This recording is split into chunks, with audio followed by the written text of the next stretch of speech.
You'll see it that'll go, and those numbers will start going. Okay.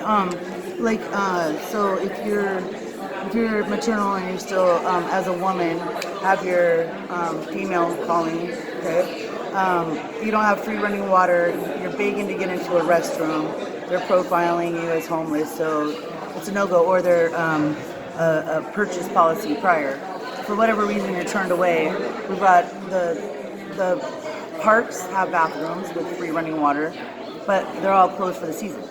And in the winter, that's when our immune system is depleted. We need to feed it more vitamin C and other things. That's when people get most sick. So now we're dealing with a huge percentage of people because Portland, for example, has more homeless. Per capita. You read my mind. Per capita than any state. Absolutely. I mean, and with that being said, then we've got this population of a mixed economic, I don't know.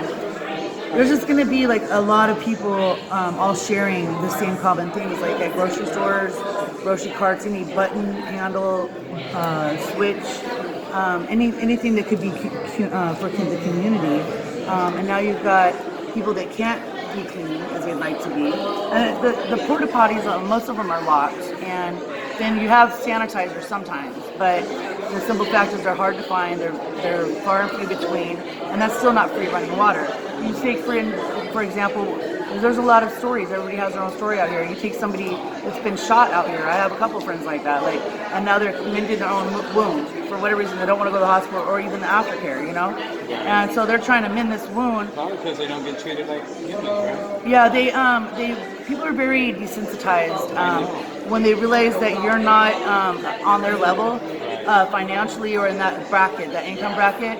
All of a sudden, 97% of people just shut down on you. They go like an empty vessel, like they're a remote control for some other thing. I don't know. Like they just completely no compassion, and somehow they look at you not human. They don't know your story. They don't know that, like within a blink of an eye, this can happen to anyone. And everybody has a different reason and a different story. And so it shouldn't even be about that. Go back to the bathroom thing, look, I'm looking for a bathroom now. I'm having to give like a resume. I'm giving you some references. I'm doing this song and dance. You need the strings attached. I wasn't looking for a puppet master. I was just trying to go to the bathroom.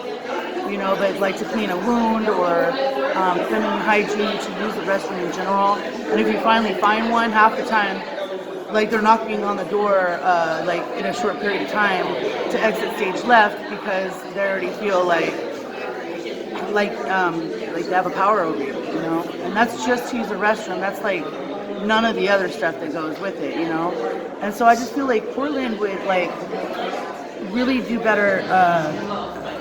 As a empowerment of each other with humanity. Just have some bathrooms free running water that aren't big.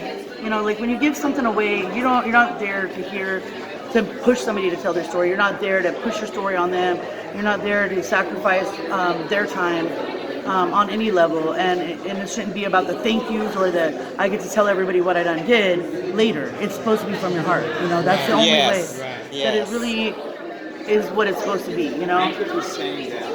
Everybody seems to have this attachment. Empowerment is and integrity are hand in hand, and with one good hand leads another, and it's supposed to be trying to do the right thing when no one's looking, and lifting your brothers and sisters up when they cannot hold themselves up, and sitting them down with a gentle yet stern hand when they can do it themselves, and walking with no strings attached. We're humans, we're not puppets, and but so many people have such a lack of self-esteem and self-worth of their temple and who they are, and a relationship with their spirit that they grow cold and they turn into bullies. So the person that has no self-esteem at all is going to seem like they have the most vanity. They're going to seem stuck up, egotistical, very condescending, overpowering, because they don't know their own self-worth. They have no clue, and they're just not there yet. So they step on the ones that can be the strong rock in the beach. Two questions. If you had if you were granted three things that you could do to make the situation for the homeless and the poor better, what would be your idea for those three? What are the three most needed Number things? one, if it was like that, it would be to avoid everyone of unhappiness. No. But you know, that's a I different mean, level. I you mean know. solutions. We know they Yeah. want to be happy, but I- I mean solutions. You know, like people going and get sick. What would be the things that city leaders or people like us would need to know to do? Well, the addiction specialists, all these great programs they got, all that's doing is getting more stomp dope out in the streets so that they can keep funding that. Right. That's not helping us. We keep putting money into these freaking addiction programs, and all that's doing is opening a door for, okay, addiction, addiction, instead of dealing with the root of the problem, okay? Like, the root never starts as the addiction. The addiction comes from other things. What are the other things? Yeah. You know what I mean? And then when those other things are acknowledged, that's half the battle. And then they themselves will want to work on what they want to work on to be healthier in the long run. But all we're doing is we keep like taking money from our kids, taking money from our elders, taking money from our streets that are like falling apart and our old school homes, and we're taking all those monies and we're throwing into this pot with this like miracle plan of addiction, redevelopment. Like all we're doing is getting stomped drugs like by the handful. Like, let's see what happens when we make it like this. What are they gonna do when we make it like this? And so now you got a bunch of guinea pigs that are humans, playing this song and dance that they don't even know they're playing because really they just want to keep the funding budget and margin open for this program. So I think that maybe have more sanctuaries. And sanctuaries being like tiny home areas. I don't always put the drug part in there as a prerequisite or as the highlight of whatever it comes to. Like, you can't get a lot of things funded unless you deem everybody's gonna play this thing, and now that opens up buildings and doors and job opportunities for what we're trying to avoid anyway. So. Now, we live in like this. A lot of people who are, in the demographic that we serve, and that demographic is just, disadvantaged, impoverished, homeless, that is really we believe this. The first thing you have to learn to do is care about people. In other words, before you say that business like this, if somebody walks in a place and they say, okay, I need to see what I need to teach you, and I say, what's your name again? My name is Ray. And I just say like this, you go right, and I just go about my business and everything, I tell you, go on. How do you feel? Well, like, sometimes I feel like Casper, or like less than, and I should never feel less than, Right. and I should never try to be better or put you down to feel better. If you had to come in there, let's change this in there, if I had to come in there and you would ask me, and I would have treated you like a human, I said, what you know? Yeah, you told me your name, and I would treat you like a human, and I look you in the eye, and I can smile at you, and I'm not scared to touch you, and then I give you your steps, and I say, now, let us know if you have a choice. You have a Well, I feel like, that's good mojo. It's like the union, like everything, like the vibration feels right. Like I'm meant to be there. Yeah, it's like an omen of sorts. Like I'm meant to be there. I try though to when I get the deaf ear or the blind eye type scenario, or like I'm trash, but I know I'm a treasure. The bad vibe. Like what I do is I try to think maybe they've been through something recently that it's not as personal as it feels, but a person can't help but to feel personal when there's no eye contact or communication. Compassion goes a long way, but it's something that you can't make up. You have to feel it. You have to feel it. You have to feel the compassion to actually be it. And mindfulness, it takes discipline. Mindfulness really does take discipline because we are quick to want to label it, put it in a box, stereotype it, call it something, get it over there at the blame game.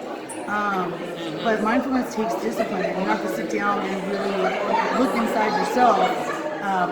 Sometimes we say, well, I've looked at it from every direction and there's no other way but to view it this way, but there's always a little peephole somewhere or a certain direction or the sun coming or going in a certain light that you might have missed just one view. And that one view then can throw all of what your judgment could be or is out of whack. And you might be wrong, you know? So to just try not to judge others is really, really important. Not what you would do, what I would do, what I would do. I don't know what I would do until I'm doing it, you know?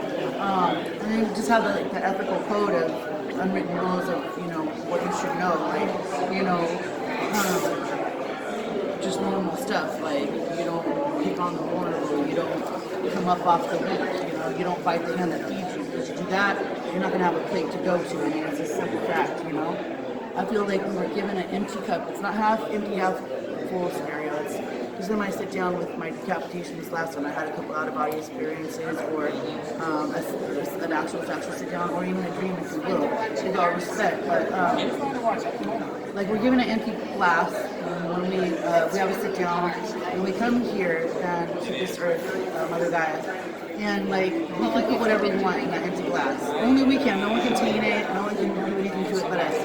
But at the end, when we recycle our fleshlings, these are just fleshlings, and we'll just give them back. We recycle them. Master Astro does, as is the sand, the bricks, and pyramid, you know. And when we recycle our fleshlings, we have our sit down at the end. We're gonna have to drink whatever we put in our glass. Period. And that's that. And then you take it from there, and you should know at that point what you're gonna do, because you don't drink the glass and you feel it by your own self. So just because we don't see it right now doesn't mean it's not yet to come, you know. And I just think like the shine, that's important. And empowerment. We're really, really missing out on empowerment. If we don't pick it up on the empowerment level, I don't know. There's going to be a really big question. Like, you know, we're given so many gifts, but if all we're going to do is tear each other down, there's going to be a point of what's the point of the growth, you know? But in the robot fight, you know, where we don't get choice and we don't have compassion for our fellow brothers and sisters, or we're out this exterior war. I mean, I'm not really sure, like, what. No, I understand that, but I tell people to understand how we're there and still be mindful of and compassionate to those that need us, or just those in general. And that's what we do. And that's what humans are supposed to do for each other. Yeah. You know what? Because